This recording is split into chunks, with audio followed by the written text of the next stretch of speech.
Alright folks, the new Gran Turismo 7 update's finally here, and I'm excited to show you what I'm excited about in this new update. Very excited for this update because they added so many freaking features. It's actually unbelievable.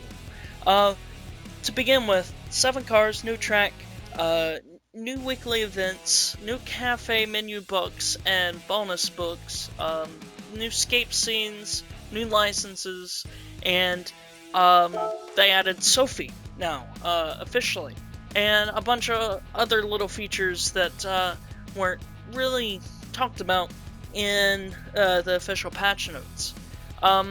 This right here, the event directory, is so nice. It's actually classic. It reminds me of classic Gran Turismo, where there was all these different categories where you could go through and actually do the different events in older Gran Turismo games. And I like this better because that way I could just stay in the same category without having to look through every single track to get to that same category of race.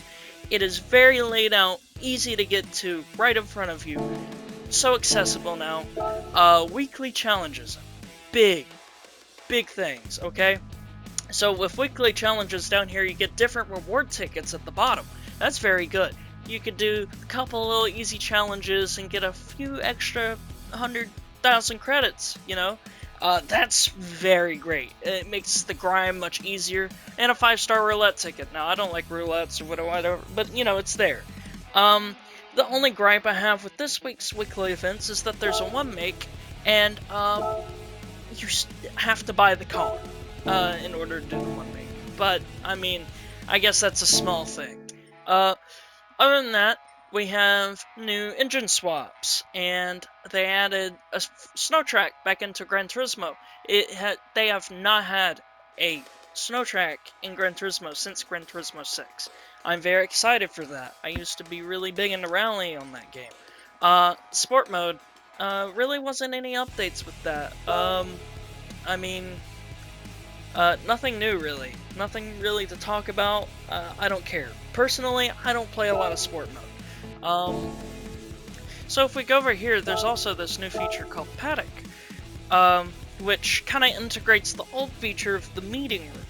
And I like where they put it over at the multiplayer area, so you can visually see it's right there. And then they list all of the tracks that's available out. And these are some of the most popular tracks in the game, like Road X for the people that like to go fast, Tokyo Expressway for people that like the highway racing, and then some of the classics, and then Nürburgring. Always have to have Nürburgring. That's always a favorite.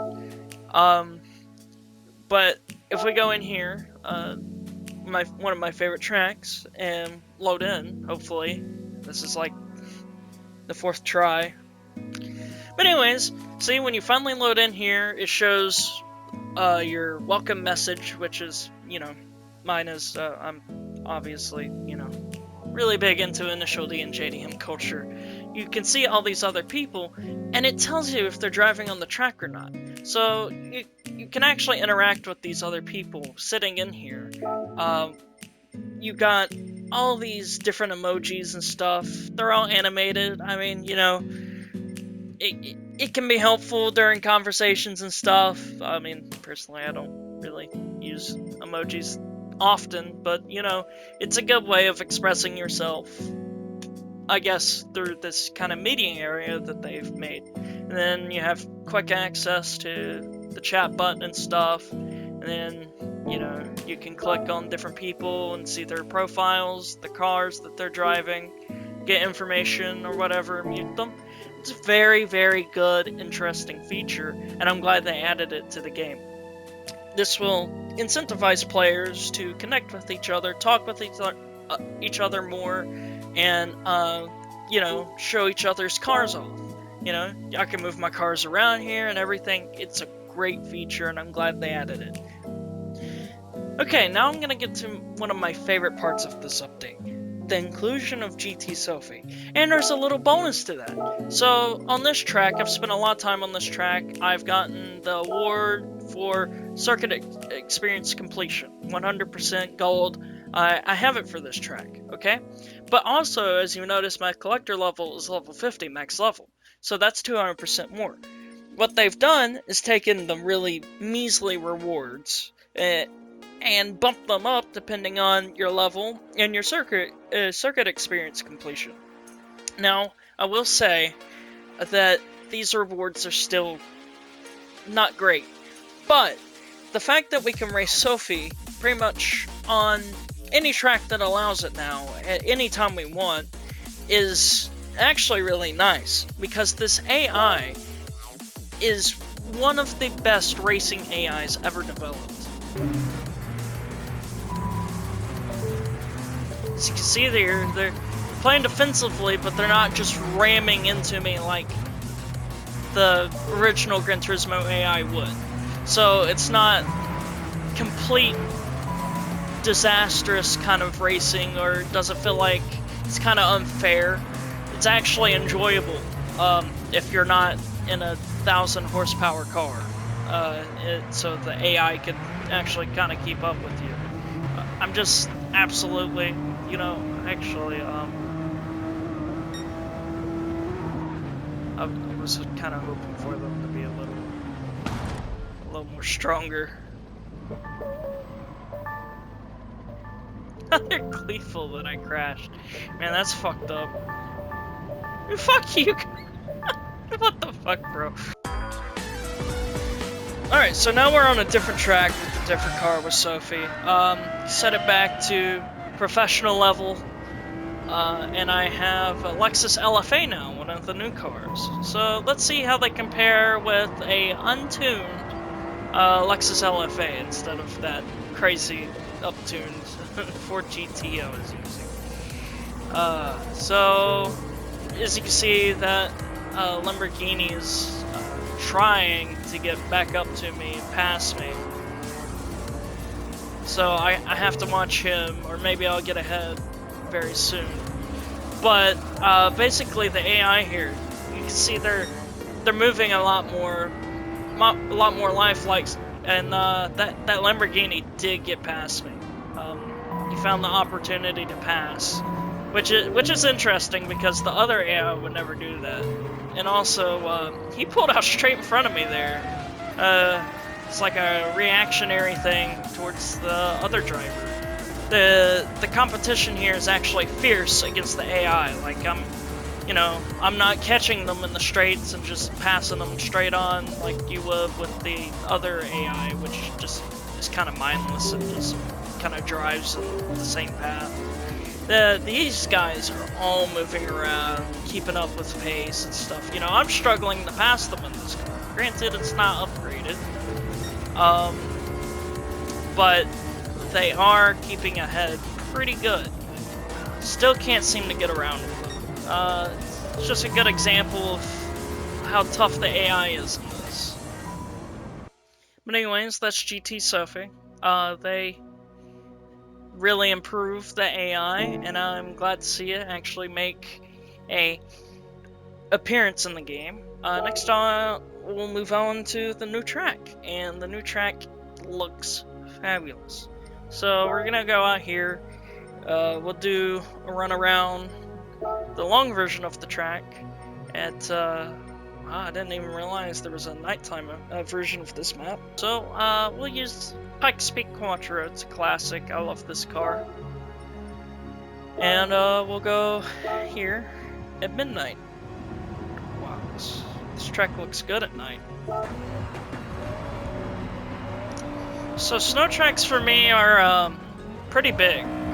This was, for me, this is right when I really started to get in cars. And back in Gran Turismo 6, I used to spend a lot of time on the snow tracks and stuff, and we would make new snow tracks with the track editor, which I really hope they will bring back. The track editor was such a great piece of Gran Turismo back in the day, and honestly, it brought out a lot of creativity and brought out the best in the Gran Turismo community for making new races and keeping the online portion really alive and healthy.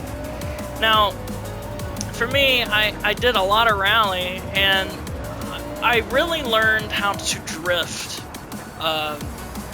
by doing a lot of snow Rally in Gran Turismo 6. It kind of taught me the whole mechanics of the weight distribution and the different types of acceleration that goes into how the car feels and stuff. I'm kind of diverging a lot from what the video is supposed to be, but I mean, you know, this is what really first brought me into passion with Gran Turismo. I played it a lot, but this is when I really resonated with Gran Turismo. But yeah, I'm pretty happy for this track. Glad it's at night. Would like to see more nighttime rally tracks in Gran Turismo. Like dead night, like this, instead of like in the evening and stuff. Pretty happy that they added this. So in all, without going into crazy detail about the new update or anything, just kind of outline, you know, what I really like about this update, what really has got me going with Gran Turismo again. I'm glad the game is actually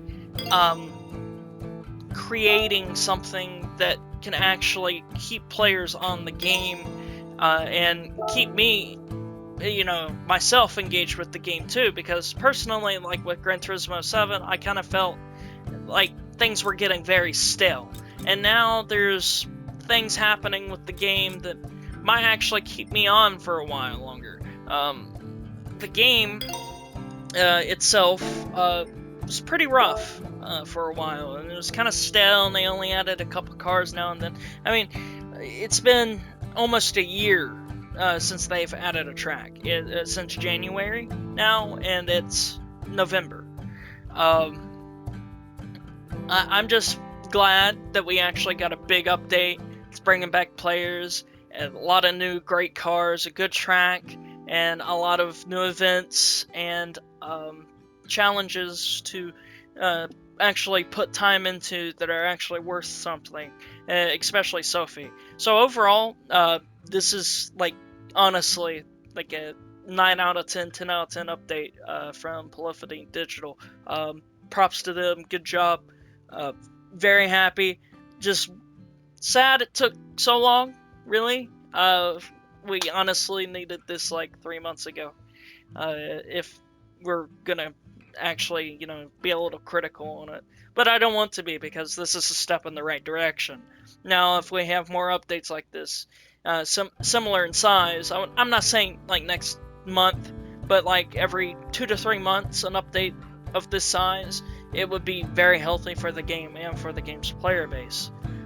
Because updates have been very slow this year. But anyways, other than that, happy with that. You guys let me know what you like about the update and how you guys are feeling in the comments, and I'll see you in the next one.